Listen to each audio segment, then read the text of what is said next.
Hier ein neuer Netzfund für dich. Thema: königliche heilige Landschaftsgeometrie. Sich über die Royal Mile schlau machen.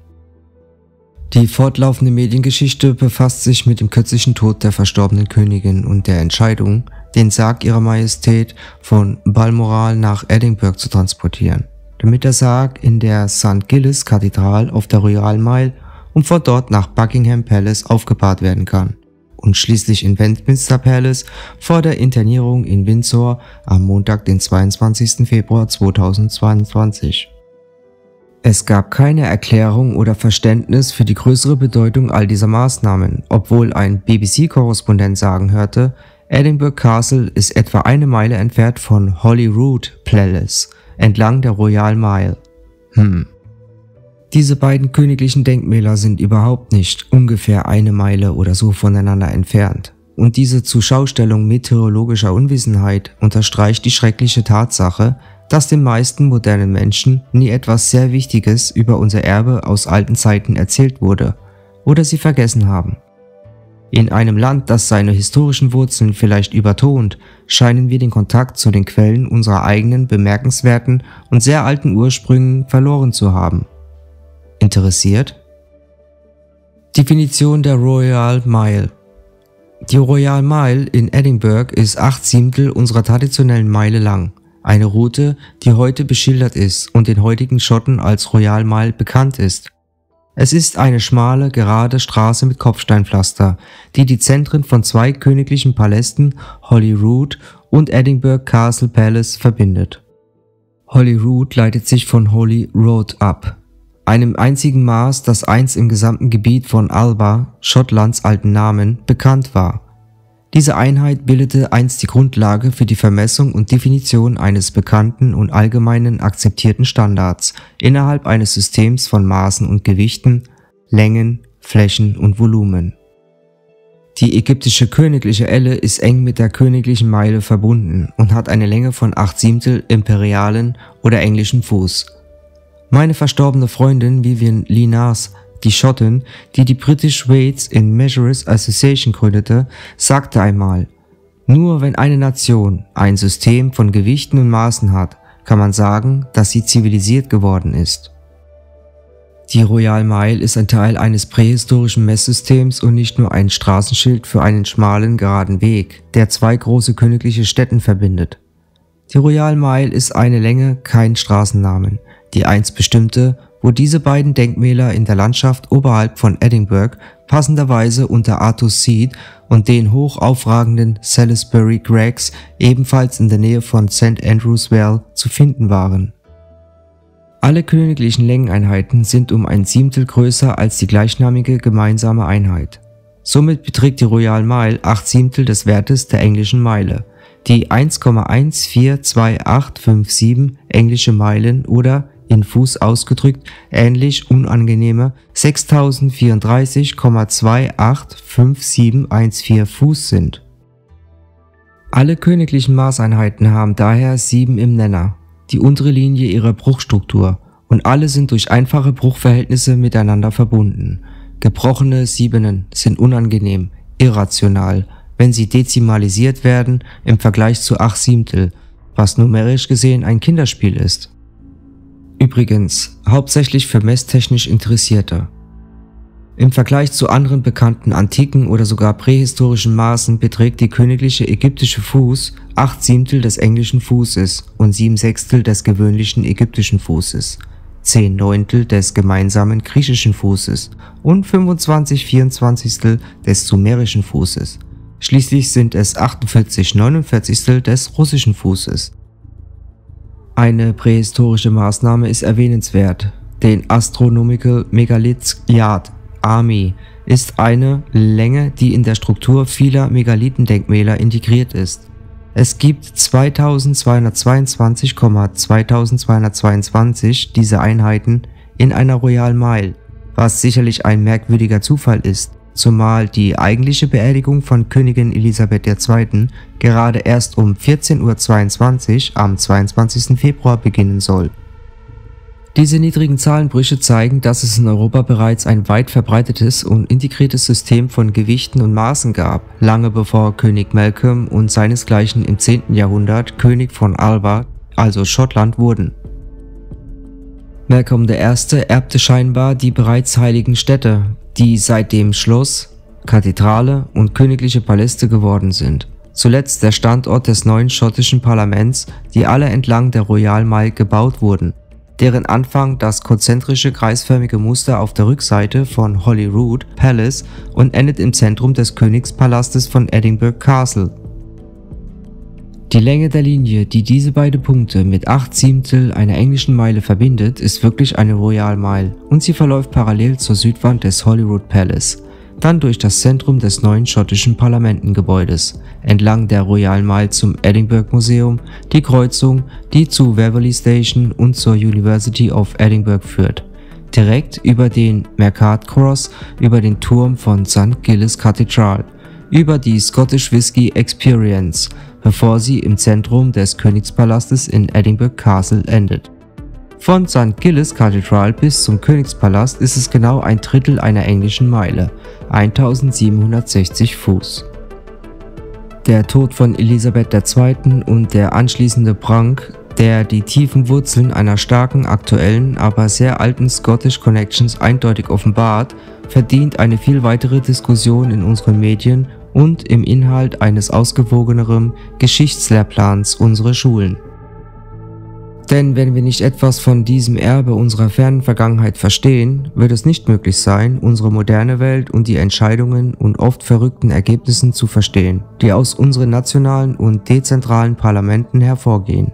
Das hat ein wenig mit Politik zu tun, vielmehr mit einer ausgewogenen Bildung. Die königliche Landschaft Großbritanniens. Es mag schockierend sein, plötzlich mit der Tatsache konfrontiert zu werden, dass Großbritannien ein sehr altes Netzwerk von Landschaftsgeometrien enthält, die eine ursprüngliche prähistorische Kultur von hohem Status und zivilisierter Herrschaft widerspiegeln und mit diesen in Verbindung stehen. Dies stammt aus einer Zeit, als dem regierenden Monarchen ein direkter Zugang zu Gott, der ursprünglichen Schöpferkraft, zugesprochen wurde. Dieses System bleibt heute bestehen und hat sich bis in unsere Zeit erhalten, wobei die sogenannten modernen Vertreter Gottes auf Erden, wie der Papst, der Dalai Lama und näher an der Heimat, in unserer konditionellen Monarchie, wie die kürzlich verstorbene Königin und das neu beigetretene Oberhaupt vom Staat sind.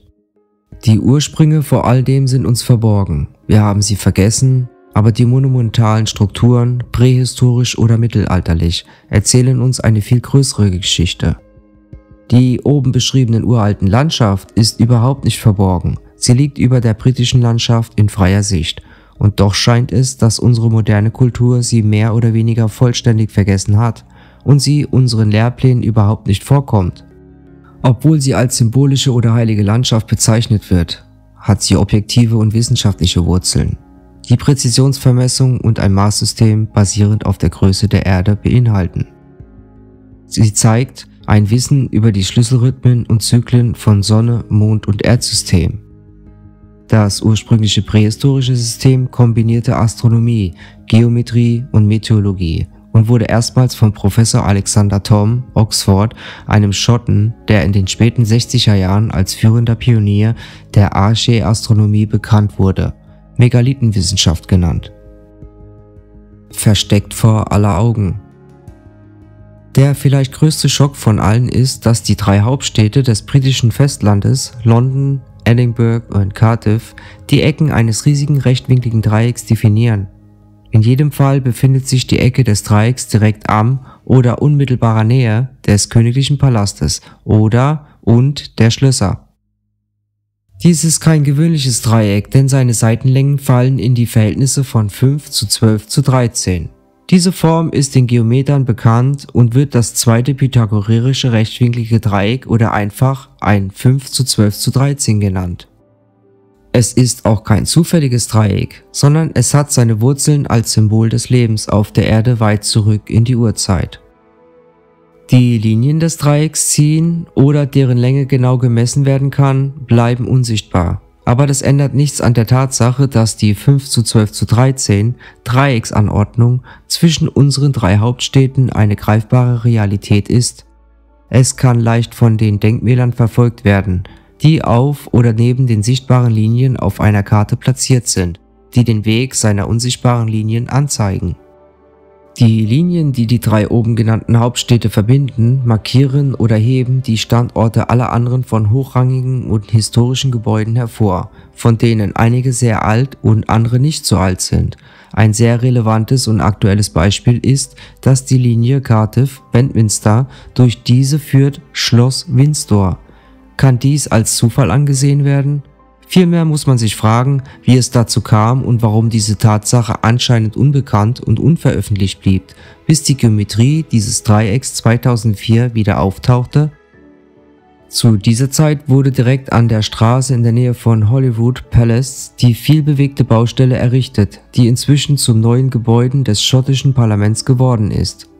Sicherlich ist es ein Zeichen für ein aktuelles und gegenwärtiges aktives geometrisches Wissen und eine bewusste Platzierung unserer königlichen Städte und Regierungszentren über viel älteren heiligen Städten.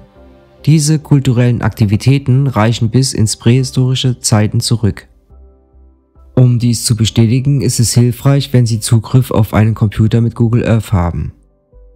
Die Seitenlängen in Meilen sind Edinburgh, Holyrood Palace bis Cardiff Castle Mount 309,1 Meilen, Peilung 180,8 Grad. Cardiff bis Westminster Abbey 131,1 Meilen, Peilung 88,3 Grad. Die Linie führt durch Windsor Castle.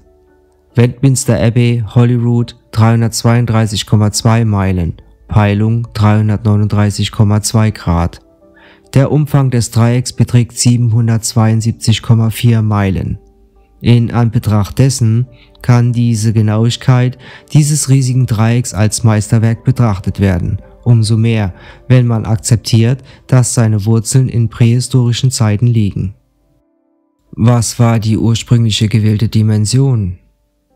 Eine neugierige Person wird fragen, wann es konzipiert wurde, wie wurde es vermessen, um die drei Orte zu finden, die diese Anordnung unserer führenden Städte definiert haben, und dann die Stelle mit den riesigen monumentalen Machtstrukturen zu markieren. Welche Längeneinheiten wurden verwendet, um die erforderlichen Entfernungen zu messen, die Cardiff, Edinburgh, London trennen?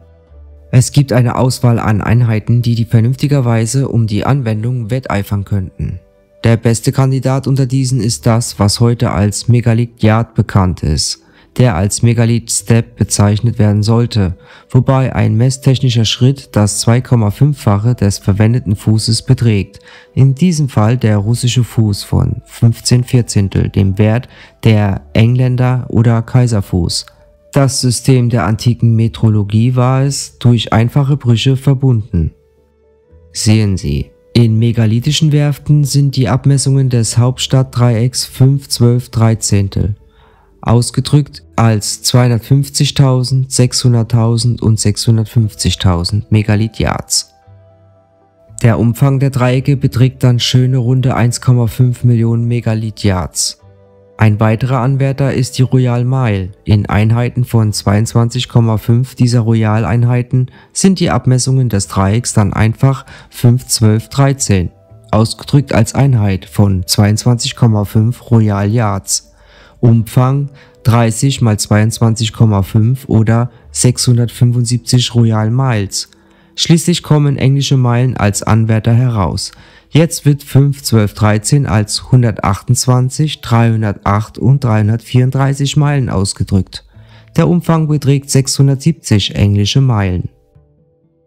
Zusammengefasst, dieser Artikel enthüllt etwas von dieser tiefen Kontinuität und scheinbar zeitlosen Struktur, die unsere Kultur untermauert, während wir um den Tod unserer verstorbenen Königin trauern.